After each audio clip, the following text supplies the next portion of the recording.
Seja bem-vindo à AFIA Geopapers. Aqui a gente te ensina como se manter atualizado em ginecologia e obstetrícia, mesmo que você tenha pouco tempo para estudar. Eu sou o Jader Burtê, sou médico ginecologista, editor-chefe aqui da AFIA Geopapers.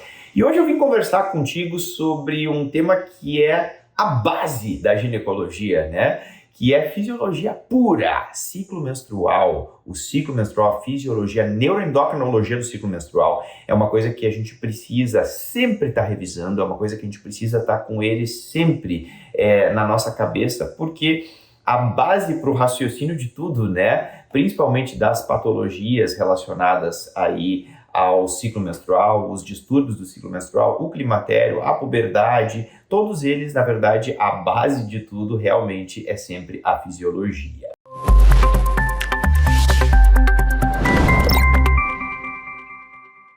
Então, direto ao ponto. Quais são os mecanismos neuroendocrinológicos responsáveis pelo eixo do ciclo menstrual? Na verdade, a gente sabe que o eixo ele tem 4 níveis, né? O primeiro nível é o hipotálamo, depois o segundo é a hipófise, o terceiro são os ovários e o quarto é o endométrio, né? E o que acontece? O hipotálamo ele é o centro gerador de tudo. O que o hipotálamo produz? Ele produz o GNRH. O que é isso? GNRH, na verdade, ele é um peptídeo que é o peptídeo liberador das gonadotrofinas. A gente escreve ele assim, ó, o G, o R e o H maiúsculos e o N minúsculo, então GNRH, o hormônio liberador das gonadotrofinas. Ele vai ser secretado pelo hipotálamo de uma forma pulsátil, de uma forma intermitente, não é constante, né? Ela é sempre pulsátil, intermitente, e vai cair na circulação porta-hipofisária, chegando lá na hipófise anterior, que a gente também chama de adenohipófise, né? Que é aquela parte glandular da hipófise, ou pituitária. O que vai acontecer? Essa glândula hipófise vai receber esse estímulo pulsátil intermitente do GNRH hipotalâmico e vai começar a produzir as gonadotrofinas. São duas, o FSH, que é o hormônio folículo estimulante, e o LH, que é o hormônio luteinizante. Então, para que a hipófise responda ao estímulo do GNRH, precisa ser um estímulo intermitente e ela vai produzir o FSH e o LH, que vão agir no terceiro nível do eixo, que são os ovários. Os ovários eles recebem o estímulo gonadotrófico, né, das gonadotrofinas, do FSH e do LH, e vai começar a produzir os seus hormônios, que são 2, o estrogênio e a progesterona. O estrogênio ele tem por função proliferar o endométrio. O que o estrogênio faz? Na verdade, ele faz mitose nas células endometriais e por isso esse endométrio ele prolifera. E a progesterona, ela vai fazer com que esse endométrio, que foi previamente proliferado pelo estrogênio, comece a produzir mucopolissacarídeos. Para quê? Para receber o embrião. Tudo, na verdade, acontece, né, porque é uma tentativa do corpo sempre de gravidez. Então, o que vai acontecer? O estrogênio ele tem que proliferar, tem que fazer com que esse endométrio cresça, né? Ele fique um endométrio proliferativo e a progesterona vai tornar o endométrio secretor, ou seja, faz com que esse endométrio fique rico, né, em mucopolissacarídeos, ele se enche de material nutritivo justamente porque quando ela engravidar, esse endométrio tem que receber esse embrião e tem que ter material nutritivo ali para que aconteça o desenvolvimento.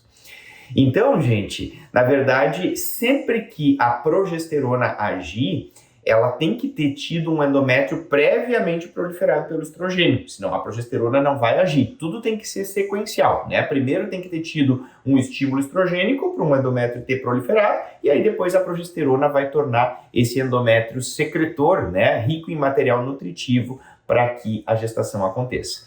Eu sempre digo que fica didático quando a gente entende o nome do hormônio, né? Pensa assim, ó, é progesterona. Progesterona, o que é pró em português? Né? O prefixo pró quer dizer a favor, né? Pró quer dizer a favor. Então, assim, se eu sou pró alguma coisa, eu sou a favor. Gesterona é gestação. Então, a progesterona é o hormônio a favor da gestação. É aquele hormônio que vai fazer com que esse endométrio ele seja munido, ele seja capacitado para receber o ovo fecundado, certo? Então, esses são os 4 níveis do eixo do ciclo menstrual. Cada nível vai ter a sua função e eles precisam funcionar de uma forma harmônica para que o resultado seja favorável, né? Para que o resultado seja obtido. Vejam que o corpo humano é fantástico, né? Eu sempre digo, quando a gente estuda fisiologia, a gente que é médico, às vezes a gente fica muito focado, claro, né? Na fisiopatologia, porque a gente precisa resolver as patologias. Mas, ao mesmo tempo, quando a gente vai para a base, a gente entende a fisiologia, a gente vê o quanto o nosso corpo ele é fenomenal, né, em tudo que ele faz. Então, esses são os 4 níveis que a gente precisa lembrar na hora que a gente for estudar e for revisar. O que acontece durante a fase folicular do ciclo menstrual? A fase folicular do ciclo menstrual, na verdade, é a primeira fase, né? Ela se chama fase folicular, se a gente usar o ovário como referência, ou ainda a gente pode chamar de fase proliferativa, se a gente usar o endométrio como referência. Então, olha só que legal, olha só que bacana, né? Se a gente for usar, então, falar especificamente sobre essa primeira fase do ciclo, vamos pegar um ciclo padrão, né? A média das mulheres do mundo, elas vão ter ciclos de 28 dias. Então, a gente vai dividir assim, ó, 14 dias é a primeira fase, que é a fase folicular, 14 dias é a segunda fase, que é a fase lútea. Essa primeira fase de 14 dias, que é a fase folicular ou proliferativa, ela começa na menstruação. Então, quando ela está menstruada, o primeiro dia de menstruação é o primeiro dia da fase folicular, certo? Aí, olha só que interessante. Eu sempre acho didático começar explicando pelo FSH, né? Porque o FSH, na verdade, é o hormônio folículo estimulante, né? E se você lembrar esse nome, folículo estimulante, já sabe mais ou menos, né? Só olhando o por que deram esse nome para ele, né? Justamente porque ele estimula os folículos. Então ela vai começar o ciclo com um FSH alto, esse FSH alto vai estimular os folículos, o nome já diz, né? Então olha só, ele está alto justamente com o objetivo, com o intuito de estimular os folículos. Esse FSH ele estimula esses folículos a se desenvolverem, a crescerem e a produzirem quantidades crescentes de estrogênio. Os folículos, eles vão produzir estrogênio, que é o hormônio feminino.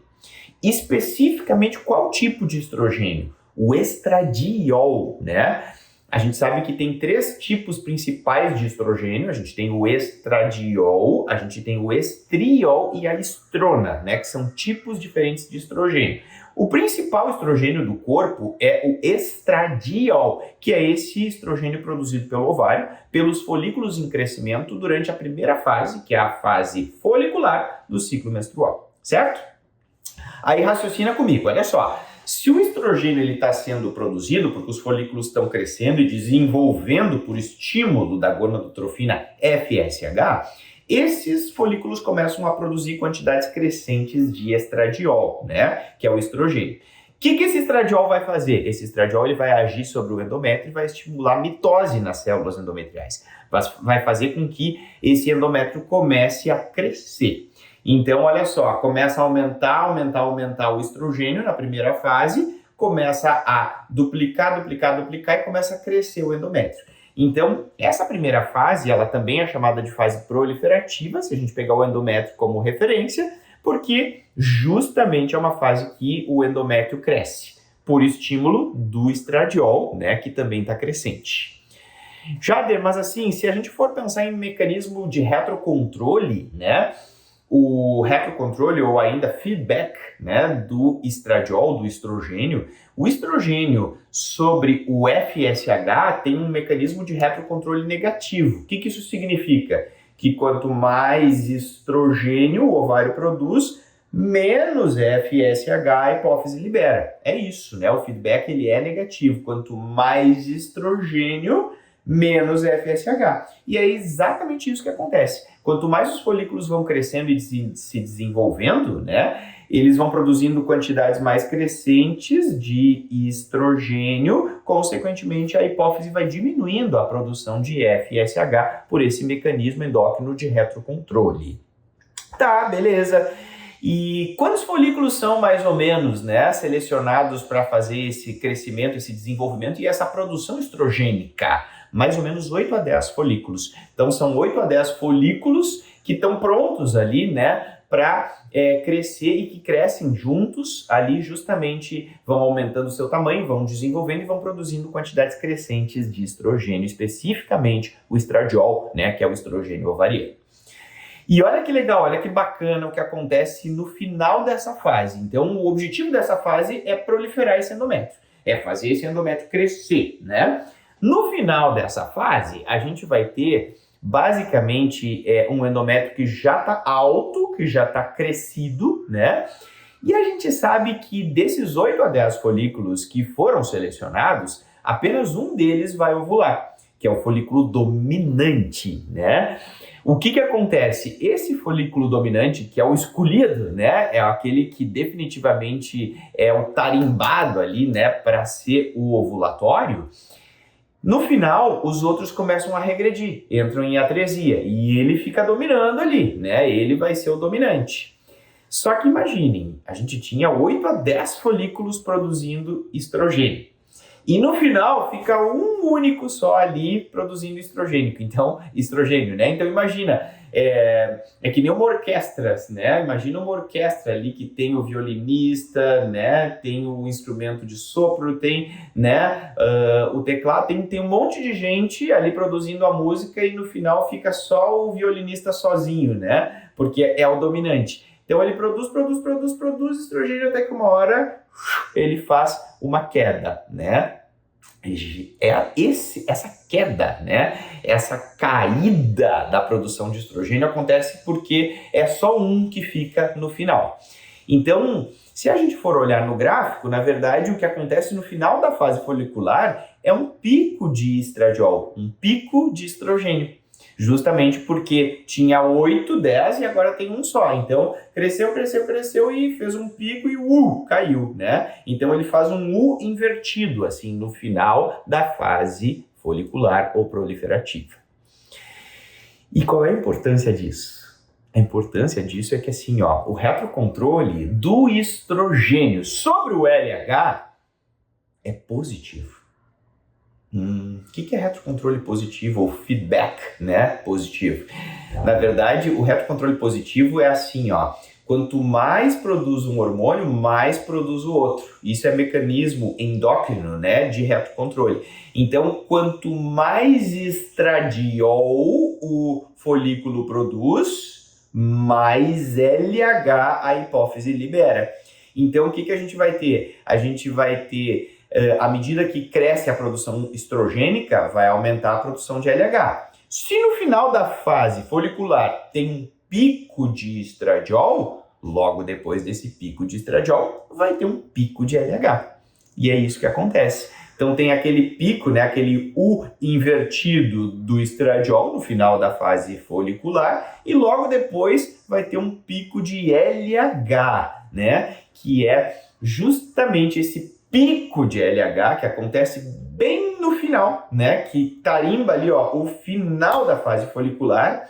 É ele que estimula a produção de enzimas proteolíticas e hidrolíticas na superfície do folículo ovariano, e isso faz com que aconteça a extrusão do oócito secundário dali de dentro, que é o fenômeno da ovulação. Então, para acontecer a ovulação, para ocorrer a ovulação, tem que ter esse mecanismo de ruptura, né? Tem que abrir esse folículo e pum, né? Tem que sair dali de dentro o oócito secundário. Lembra que a gente chama de oócito secundário porque ele ainda não terminou a meiose, né? Então, assim, ele só vai ser um óvulo definitivo depois que fecunda. Então, depois da entrada do espermatozoide. Antes disso, ainda é um oócito secundário. Então, a gente tem ali a saída, né, do oócito secundário justamente porque houve o pico de LH. Se não for um pico de LH, não tem ovulação, não adianta, né? Só ovula se tiver pico de LH. Se não fizer esse pico de LH, não vai ovular, não adianta, mas não adianta assim, ó, o que você quiser que não vai. Às vezes o pessoal diz assim, mas a paciente que tem ovário policístico, por exemplo, né, ela tem o LH sempre alto, né? É uma das características da síndrome é ter o LH muito alto e o FSH baixo. Só que essa paciente, ela justamente é a paciente anovuladora crônica, ela não ovula. Por que ela não ovula, né? Porque para ovular tem que ter pico de LH. Não adianta ter o LH sempre alto e constante, né? Ela só ovula se fizer esse pico. Tem que ter esse pico, né, súbito de LH para que aconteça a ovulação. Se não tiver pico, não ovula. Tá, Jader, mas por que tem o pico de LH? Justamente porque teve pico de estradiol, né? Em torno de 12 a 24 horas antes teve o pico de estradiol, né? E esse pico de estradiol, ele só aconteceu por quê? Porque ela começou aquele ciclo menstrual com o FSH alto, né? E esse FSH selecionou folículos que produziram quantidades crescentes de estradiol. No finalzinho do ciclo tem um só produzindo, então faz, na verdade, um pico, né, de estradiol, e esse pico de estradiol vai deflagrar o pico de LH. Então, é isso, gente. Esse é o resumo, né, da fase folicular ou proliferativa do ciclo menstrual. Ele é justamente um momento em que o endométrio prolifera, né? E o objetivo dessa fase é justamente produzir quantidades crescentes de estrogênio para proliferar o endométrio. E a ovulação, o fenômeno da ovulação acontece, então, no final. E esse fenômeno da ovulação marca, ele sela o final da fase proliferativa. Então, ela começa com a menstruação, com o primeiro dia de menstruação, né? E termina no dia da ovulação. O que acontece e como acontece a fase lútea do ciclo menstrual, né? Ou ainda a fase secretora, se a gente considerar o endométrio. Então, a gente chama de fase lútea usando o ovário, né? Ou a gente chama de fase secretora quando a gente fala em relação ao endométrio.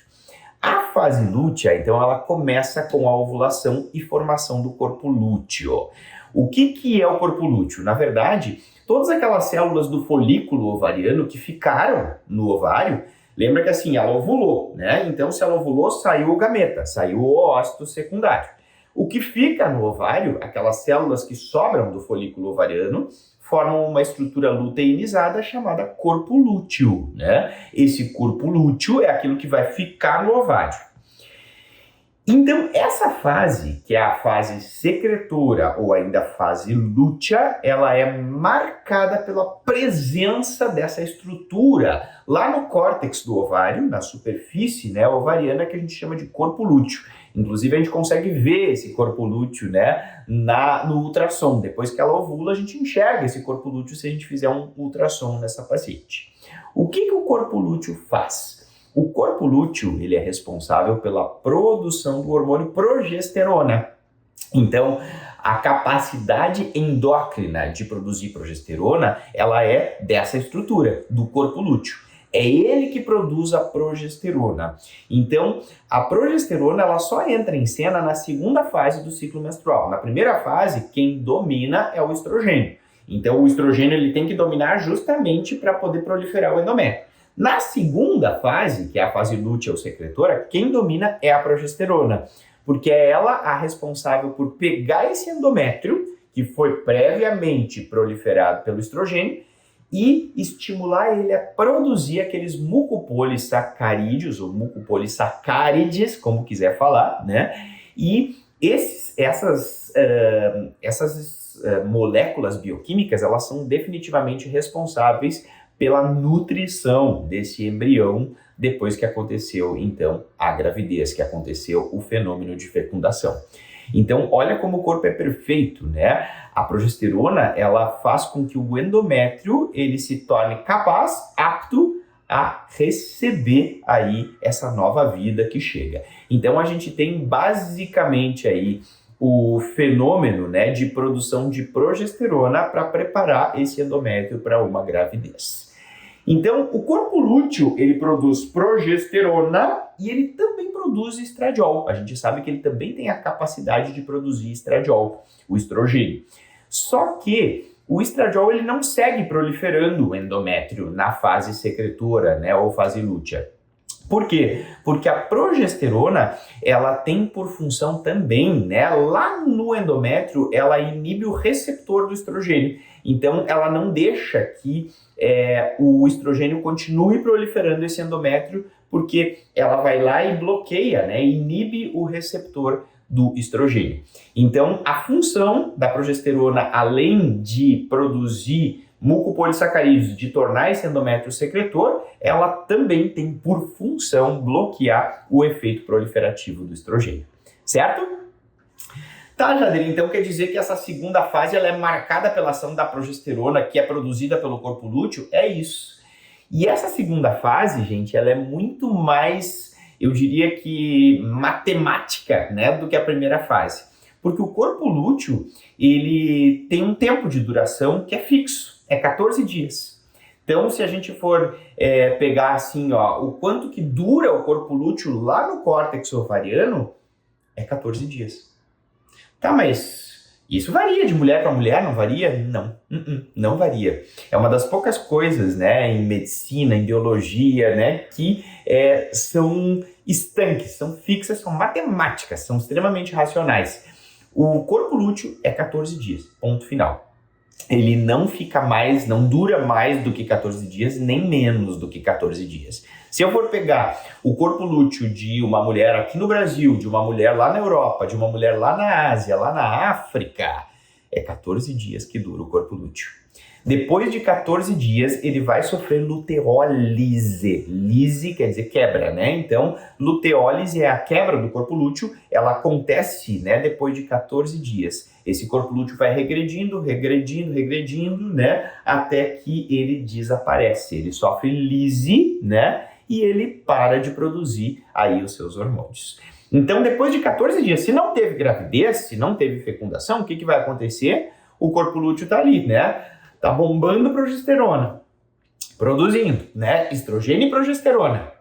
Não teve gravidez, não aconteceu gravidez. O que vai acontecer? Ele vai começando a sofrer luteólise e pum, ele sofre lise e desaparece. O que vai acontecer com a produção de estrogênio e progesterona? Vai cair. Então, ela estava com quantidades altas, né, e aí começa a cair, até que despenca. Depois que desintegrou o corpo lúteo, pum, despencou a produção estroprogestacional. O que vai acontecer com o endométrio? Vai sangrar, né? Então o endométrio vai menstruar. Então ela fica menstruada justamente por quê? Porque eu tinha aquele endométrio, né, que tinha crescido, olha só, né, o estrogênio construiu, né, é que nem um prédio, ele foi lá e construiu, e aí a progesterona lixou as paredes, ela pintou as paredes, deixou todo o prédio prontinho para alguém morar, né? Então, olha só a perfeição da natureza, de novo, né, não me canso de dizer isso. Então, os tijolos construídos foi o estrogênio. Depois a progesterona pintou, lixou, passou argamassa, deixou tudo lindo para alguém morar. Ninguém veio morar, o que vai acontecer? Vai despencar esse prédio, né? Então, o que acontece é justamente isso, né? Nada aconteceu, o prédio desmorona. É a mesma coisa o endométrio. O endométrio desmorona, né? Ele vai desmoronar, ele vai fazer um processo aí de isquemia, né? Na verdade, se a gente for olhar bem do ponto de vista tecidual, o que acontece é que tem uma isquemia nesse endométrio e esse endométrio acaba descamando, por isso que a paciente sangra, por isso que a paciente menstrua, porque cessa o estímulo aí que estava segurando esse endométrio lá dentro, que era o estrogênio e a progesterona. Certo? Ah, entendi, Jader, beleza. Tá, e aí quando ela menstrua, já começa a nova fase, né? Uma nova fase proliferativa, né? Ou ainda a fase folicular, exatamente. Tá, mas como é que isso vai acontecer? Olha que legal. Quando cai a produção de estrogênio e de progesterona, a gente sabe que o retrocontrole, o feedback do estrogênio, ele é negativo sobre o FSH, não é? Ou seja, quanto mais estrogênio, menos FSH. Se o estrogênio caiu, né, porque o corpo lúteo desintegrou, então caiu lá no pé, né, a produção de estrogênio, de estradiol. O que vai acontecer com o FSH? A hipófise diz assim, ó, eu tenho que começar a produzir mais FSH. É isso que acontece. A hipófise, ó, começa a bombar FSH na circulação, justamente porque o estrogênio caiu. E se o FSH começa a subir, ela começa a selecionar folículos para o próximo ciclo.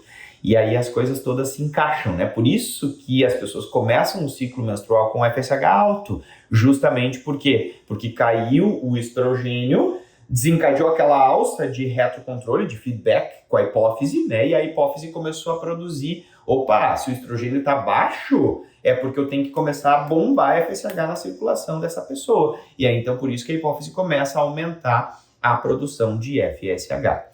E aí, então, esse FSH já começa o ciclo alto justamente para poder selecionar, né, esses folículos para o próximo ciclo, para o ciclo subsequente. Fechou? Entendido? Maravilha, esse era o meu recado.